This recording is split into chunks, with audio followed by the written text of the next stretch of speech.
Okay, we have a bunch more practice questions regarding different counting possibilities. First we're going to start off with is number of possibilities when flipping a coin and rolling a die. So I have one die that has 6 options, flipping a coin that has 2 options.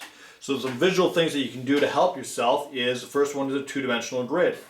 So if I draw a little grid here where on the bottom I put out the possibilities for rolling a die, which would be 1, 2, 3, 4, 5, and 6. And flipping a coin, you either have a heads or you have a tails. And I put dots at all of these, and each dot signifies an outcome. So there in total would be 12 outcomes, and that'd be the answer to the question. There's 12 different outcomes. But this can be useful to help me answer a number of questions. For example, how many outcomes would give me a tail and an odd number? A tail and an odd number would be 1, 2, and 3. How many possibilities would give me, let's say, a head and a 6? Well, there's only one possibility. So this can be used to help you answer a number of questions. The two-dimensional grid is just a tool. Another tool I could use to answer the same question, we know the answer is going to be 12, but another tool I can use would be a tree diagram. So if I did the first thing I was going to do was flip a coin. Heads, tails. So that's my first set of branches. The tree diagram leaves from a common point. Then I have heads and tails, and then I want to have the dice after that. So I have 1, 2, 3, 4, 5, and 6. And then I have the same, so this is the second thing that's happened. 1, 2, 3, 4, 5, 6. First thing that happened represents my first branches. Second thing that happened represents the second set of branches. Okay? So if I want to figure the total scenarios, I end up counting out how many end branches there are. And again, there's 12 different outcomes. The tree diagram can be used to answer the same types of questions where later on where I'll ask you, okay, how many of these outcomes give me a head and a 4, or a head and an even number, or something like that, and I can count the number of branches that give this to me. So a tree diagram and a two-dimensional grid are just visual aids that I can use to help. Number of ways of getting 2 tails and 1 head when flipping 3 coins. Now this could be something else that a tree diagram would help. If I want to flip 3 coins, well, I'll do the first coin, heads, tails. Then I'll do the second coin, which will be heads, tails, heads, tails. First coin, second coin. Then I have my third coin I was flipping. Heads and tails, heads and tails, heads and tails, heads and tails. Okay, so my tree diagram started at a common point, and it had my first coin flipped, my second coin flipped, my third coin flipped. In total, if I count up, there are 8 total possibilities.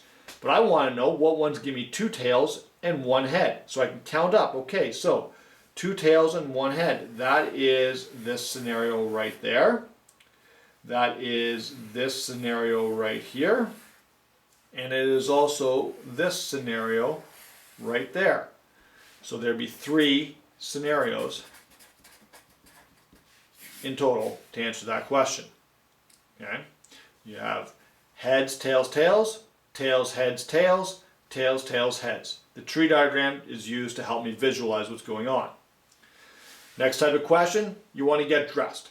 You get dressed, you have 5 pants, 8 shirts, 7 hats. Now you could do a tree diagram to visualize this, but it'd be a massive tree diagram where you have 5 pants laid out. Then you're going to do 8 shirts off of each of those 5 pants, and so on. Might be a little difficult to do.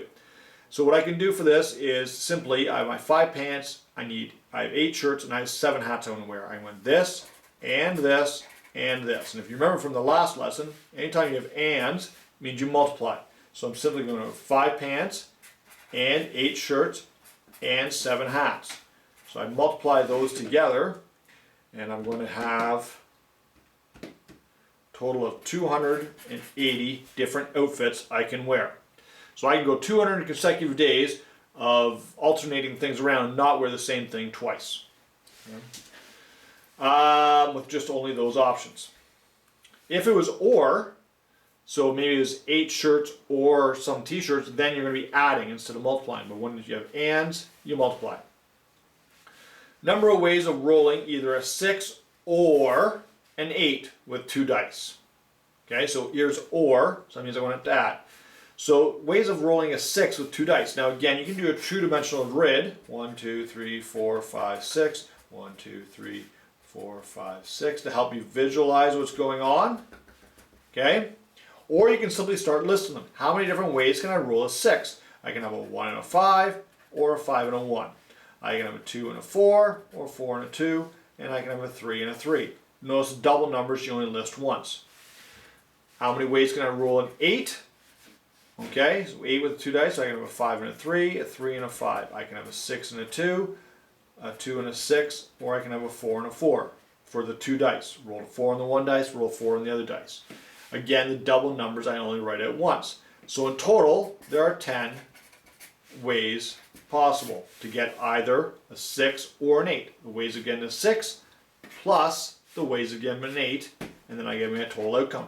If you're having a hard time visualizing this, use a tree diagram and count up the dots that give you those different outcomes. Number of ways of ordering 7 people. Okay, so I have 7 people, I want to put them in order. This is very similar to the seating plan questions we did the other day, where once I put somebody in a place, they're no longer available afterwards. So if I want to put 7 people in order, I have 7 people I can put in the first spot. Then I put somebody there, and I'm only going to have 6 people available for the next spot. Put somebody there, I'm only going to have 5 available for the next one, and so on, all the way down until I only have 1 person left. Now when I'm multiplying these together, easier way of doing it is 7 factorial. Factorial starts at the number and goes all the way down to 1, multiplying together. So putting that in your calculator, 7 factorial will give you an answer of 5,040.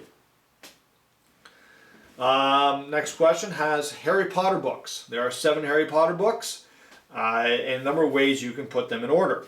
Okay, so 7 books I can put them in order. A lot of ways it's going to be not the incorrect order, but it's still a possible way of putting them in order. I have 7 possibilities for the first book I put in, and I'm going to have only 1 possibility in the way for the last book I'm going to put an option. Each time I place a book, I lose that 1 option. So again, that is going to be 7 factorial, which is 5,040. But how many ways can I order them if the first one and the last one are in the correct spot? So I'm going to have the correct one in the first spot, and I'm going to have the correct one in the last one, and then I'm going to have just the remaining books in between. And the remaining books in between is only 5 books. So I'm going to have 5 ones for the first one, 4, 3, 2, 1. So that is 5 factorial.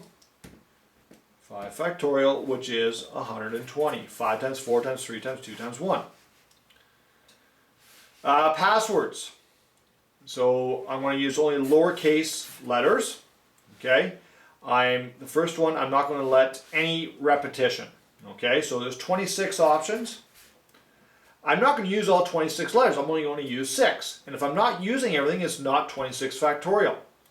It's 26 P6. Permutations. Permutation for P is when you're not using all of them. Okay, I still have the countdown going on because I'm not allowed to repeat my letters. So I had 26 options for the first one, 25, 24, but I'm not going to go all the way down to 1 because I'm only using 6 of them. I'm not using all 26 letters. So again, on the calculator, find that button, and it's going to give me a massive number.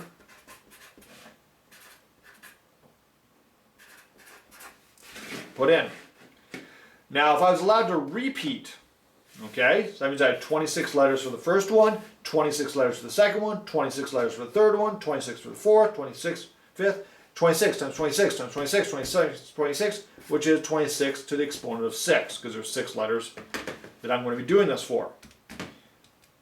So 26 to the exponent of 6 on your calculator, trying to find that button on my, my calculator here, is 308915776, which is again a massive number, and it's actually significantly larger, 3 times larger than it was when I was not letting any repeating happening. Okay. So yeah, so by allowing repeating, you're actually creating a lot more possibilities in your passwords. Now, if I was dealing with capital letters, then it would not be 26; it'd be 52. If I was letting numbers be involved, then I'd have to add in another 10 possibilities. Okay. Number of ways to spell math. Number of anagrams to spell math. Here I have 4 letters. Okay. I have 4 options for the first letter, 3 options for the second one, so on, because as I place a letter, I'm losing that option. So it is actually 4 factorial for the number of total ways to spell math. 4 times 3 times 2 times 1, okay? So 4 factorial is just 24. Then if I have mathematics, I'm going to use all letters here. So I have 4, I have 8, I have 11 letters. So I'm going to have 11 factorial. How many different anagrams do I have? Now, sometimes I have to watch for repeated letters. I have 1M, 2M, so I divide by 2 factorial. I have an A and another A, so I can divide by that 2 factorial. And I have 2 T's, so I have to divide by its 2 factorial.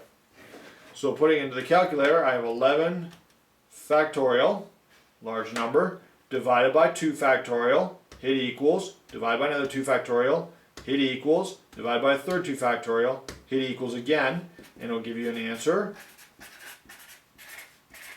Still quite large, 4,989,600. Now, how many 4-letter words can I make from mathematics? So here I'm not going to be using all the letters. So I'm going to have 11, not using them all, P4. Still divide by my repetitive letters. Okay, I have the M, the A, and the T. Okay, that will give me a significant, still a large number, but will be smaller. Crayons.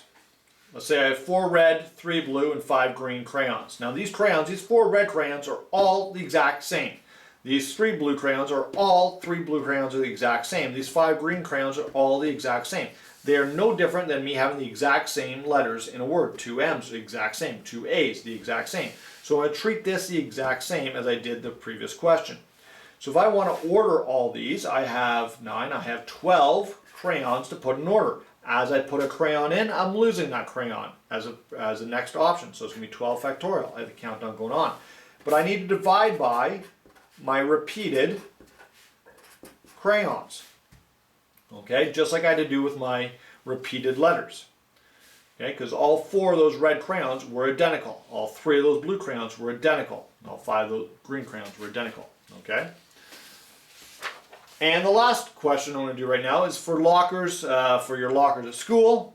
Most locks go from, the actual twisting locks, go from 0 to 59, which means there are 60 options. And you need to have 3 of those numbers, and they can repeat. How many total possibilities? So I want to have 60 options for the first one, I want to have 60 options for the second one, and I want to have 60 options for the third one, which is also 60 to the exponent of 3, and you can put that into your calculator, and it's going to give you 216,000 different possible combinations for your locker. Okay, these are some more examples of counting, and hopefully this is helping. Thank you very much.